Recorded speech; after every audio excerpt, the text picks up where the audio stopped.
മറ്റൊരു വാർത്ത.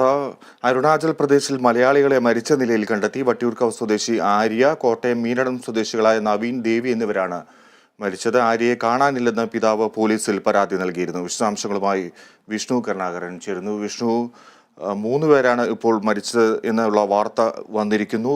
ആര്യ കാണാനില്ല എന്ന് പറഞ്ഞ് പോലീസിൽ പരാതി നൽകിയിരുന്നു. ആര്യയെ കാണാനില്ല എന്ന് പറഞ്ഞ് എന്തൊക്കെയാണ് വിശദാംശങ്ങൾ?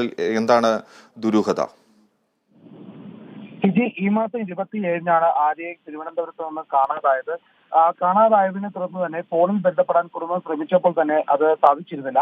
അതിനുശേഷം വട്ടിയൂർക്കാവ് പോലീസിനെ വിവരം അറിയിക്കുകയും പോലീസ് കേസെടുത്ത് അന്വേഷണം ആരംഭിക്കുകയും ചെയ്തിരുന്നു. എന്നാൽ പിന്നീടാണ് അന്വേഷണത്തിൽ മനസ്സിലായത് ഈ ആര്യ സുഹൃത്തുക്കളായ രണ്ടുപേരുടെ ഒപ്പമാണ് പോയത്. അതായത് നവീൻ എന്ന വ്യക്തിയും ആര്യ ദേവിയോടൊപ്പമാണ് പോയിരുന്നത്. ദേവിയുടെ ഭർത്താവ് നവീന് രണ്ടുപേരും കുടുംബത്തെ യാത്ര പോകുന്നതെന്ന് അറിയിച്ചിട്ടാണ് പോയത്. അതുകൊണ്ട് തന്നെ അവരുടെ കുടുംബം ഇതിനെക്കുറിച്ച് അന്വേഷണം നടത്തിയിരുന്നില്ല. എന്നാൽ ആര്യയെക്കുറിച്ച് വിശദമായ അന്വേഷണം നടത്തിയിരുന്നു. പക്ഷേ ഇന്നാണ് ഇവരുടെ കൈവശമുള്ള രേഖകളിൽ നിന്നാണ് വ്യക്തമായത് ഇവർ ഒരു ഹോട്ടൽ മുറിയിൽ മരിച്ചു എന്നാണ്, ഇറ്റാനഗറിലെ ഹോട്ടൽ മുറിയിൽ വെച്ച് മരിച്ചു എന്നാണ് അറിയാൻ സാധിച്ചത്. അതിനുള്ള ഇവരുടെ രേഖകൾ ലഭിച്ചിരുന്നു. അതിനുശേഷം പോലീസ് തിരുവനന്തപുരത്തെ പോലീസുമായി ബന്ധപ്പെടുകയായിരുന്നു. അതിനുശേഷമാണ് വീട്ടുകാരെ വിവരം അറിയിച്ചത്.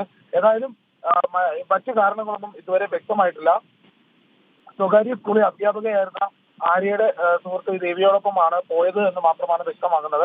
മാത്രമല്ല ഇവർ എന്തുകൊണ്ടാണ് ഈ ആത്മഹത്യ ചെയ്തതെന്നടക്കമുള്ള കാര്യങ്ങളിൽ ദുരൂഹത നിലനിൽക്കുന്നുണ്ട്. ഏതായാലും അതുമായി ബന്ധപ്പെട്ട അന്വേഷണം നടന്നു വരികയാണ്.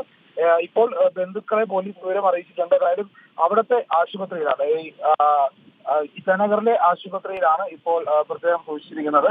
ഇനി മറ്റു വിവരങ്ങൾ പോലീസ് അന്വേഷണത്തിനായിരിക്കും മനസ്സിലാക്കാൻ സാധിക്കുന്നത്. ശരി വിഷ്ണു.